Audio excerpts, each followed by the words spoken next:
Assalamu alaikum wana michezo, assalamu alaikum Tanzania. Karibu tena kwenye kipindi chetu cha The Golden Boot, kipindi ambacho kinaongelea masuala mazima ya kimichezo.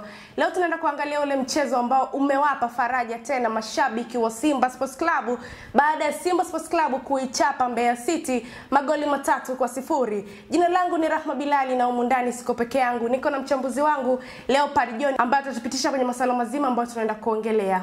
Bwana Leopard John, mchezo wa jana uliuonaje? Moja kwa moja ilikuwa ni mechi ambayo ina radha ya ligi kuu ya NBC Premier League kwa sehemu moja ama nyingine.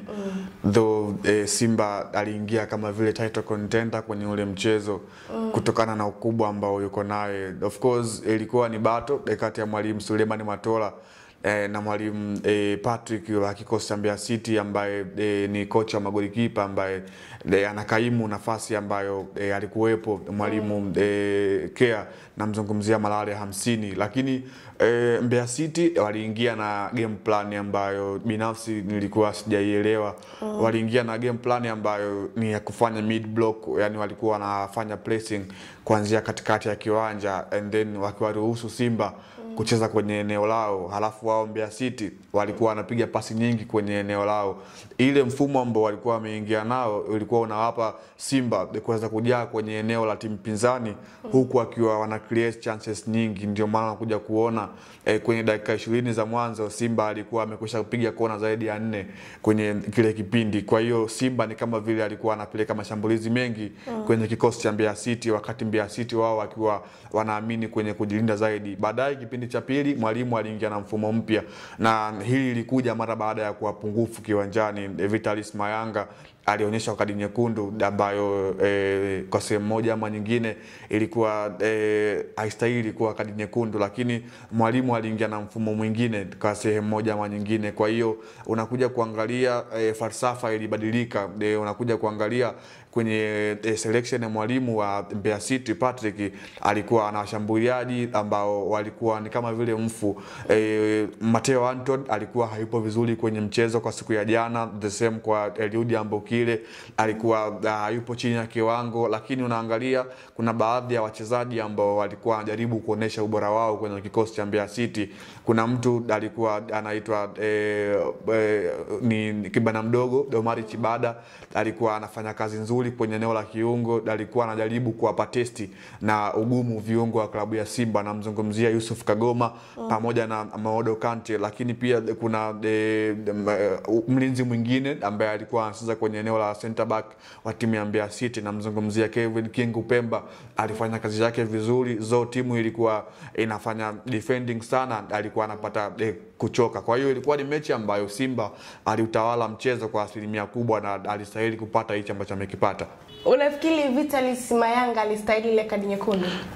Binafsi nitakuwa mwisho kuamini ile tukio ambalo alifanya Vitalis Mayanga kana kwamba lilistahili kuweza kuwa red card tena moja kwa moja kutokana na kile ambacho alikifanya. Of course alitumia matumizi ya nguvu, hiyo ilikuwa ni wazi na kila mmoja aliona, na kweli mkono wake ulikwenda kutua kwenye paji la uso la mchezaji wa Simba ambaye alikuwa ni Anthony Mligo. Lakini reaction ambayo aliitoa Anthony Mligo ndio ambayo ilimfanya mwamuzi Nasoro Minchui kuweza kutafsiri kwamba ilikuwa ni faulo nzito mpaka kupelekea kutoa kadi nyekundu ya moja kwa moja. Lakini ilikuwa ni faulo ambayo of course ilistahili kadi ambayo pengine ingekuwa ya njano ingeweza kuwa bora zaidi kuliko kutoa nyekundu ambayo ni ya moja kwa moja kwenye mchezo ambao Mayanga aliweza kuikosti timu na kubakia pungufu. Kwa hiyo mimi binafsi yangu haikustahili kuwa kadi nyekundu, lakini ilikuwa ni faulo halali ambayo ilistahili pengine kadi ya njano.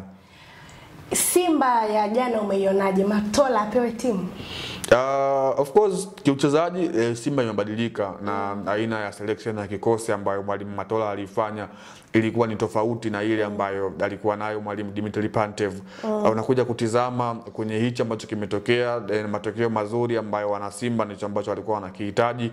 Timu imeonekana kuwa na balance kwenye kila eneo, though mpinzani ambayo walikuwa wanacheza naye jana hakuwa imara sana, lakini unaona kuna kitu ambacho mwalimu ameweza kukiingiza kwenye timu, hasa kuwaweka wale wachezaji ambao walikuwa wanakosekana kwa sehemu moja ama nyingine na mashabiki walikuwa wanaona kama ni muhimili. Tumeona urejeo wa Yusuf Kagoma kikosini, and then jana alimfanya kazi yake. Watu wengi walikuwa wamemisi kwenye eneo la kiungo, pacha yake na Kante. Kuna kitu ambacho kimeonekana, the same rotation ambayo umeifanya Jonathan Soa kwenye eneo la striker, ameanza na ameweza kufunga, though bado anafanya mistakes nyingi. Nidhamu bado iko chini kwa mshambuliaji kama Soa kuweza kupata kadi kwenye kila mchezo. Hii sio picha nzuri, inaonesha kana kwamba kuna sehemu moja ama nyingine kwenye nidhamu hayuko sahihi. Lakini kwenye Matola kupewa timu moja kwa moja ni ngumu, kwa sababu inabidi management ikae chini and then waanze kutafakari kwa sehemu moja ama nyingine kama anastahili kuweza kuwa benchi la ufundi, yani mkuu wa benchi la ufundi. Lakini binafsi siamini kwamba Matola peke yake anatosha, maana tumekuwa tuna wahukumu sana walimu wazawa kuliko walimu wa kigeni kwa sehemu moja ama nyingine, na kabla hawajapewa timu wataonekana wana msaada mkubwa kwenye timu, lakini wakishapewa majukumu itafika muda majukumu waelemea. Mimi nafikiri nafasi yake kwenye timu Matola inatosha, and then klabu ya Simba wamtafutie mwalimu mwingine ambaye atakuwa msaidizi wake. Unaonaje ujio wa Bajabir? Yeah, of course Mohamed Bajabir ni mchezaji ambaye ni mzuri, ni mchezaji ambaye tangia amejiunga na klabu ya Simba akitokea Police FC ya nchini Kenya. Amekuwa ni mchezaji ambaye amekosa nafasi kwa sehemu moja ama nyingine, lakini jana mwalimu Matola aliweza kumpa nafasi na kuweza kumwamini, na tunakumbuka alikuwa kwenye injuries ambayo tangia amejiunga na Simba mwezi Agosti, nakumbuka hakuwahi kuwa kwenye sehemu ya kikosi cha Simba, lakini jana ameingia na bahati ameweza kufunga bao lake la kwanza kwenye mchezo wake wa kwanza akiwa na uzi wa Simba. Ni mchezaji ambaye wana Simba walikuwa wana matumaini naye makubwa sana kwa aina ya kipaji ambacho yuko nacho, na hicho ambacho ameimprove binafsi kinamuongezea confidence kwenye timu, lakini pia kinampa kujiamini kuelekea msimu ambao timu yake inakwenda kushiriki sio tu kwenye michuano ya ndani kana kwamba ligi kuu Tanzania bara au kombe la shirikisho la TFF, lakini pia hata kwenye michuano ya ligi ya mabingwa barani Afrika. Hofu yangu ipo kwenye aina ya uchezaji wake ambao wanacheza, and then namba ambayo anagombania watu ambao wako pale kwenye namba yake ambayo yupo yeye. Ni wazi itakuwa ni ngumu kwa Mohamed Bajabir kwenda kumchallenge Morris Abraham ambaye wana Simba wamekwisha kuona ubora wake kwenye kikosi, kitu ambacho anachangia kwenye kikosi. Lakini pia itakuwa ni ngumu kwa Mohamed Bajabir kwenda kumchallenge mtu kama vile Jean Charles Ahoua kwenye eneo la kiungo la namba 10, hata pia kwa mtu kama vile eneo Maema ambao hawa kuna kitu ambacho amekwisha kuimprove kwa walimu na amekwisha kuona. Kwa hiyo Bajabir bado anahitaji muda, though kwa kile ambacho amekifanya jana mashabiki kuweza kuwa na hamu ya kuzidi kumuona zaidi kiwanjani.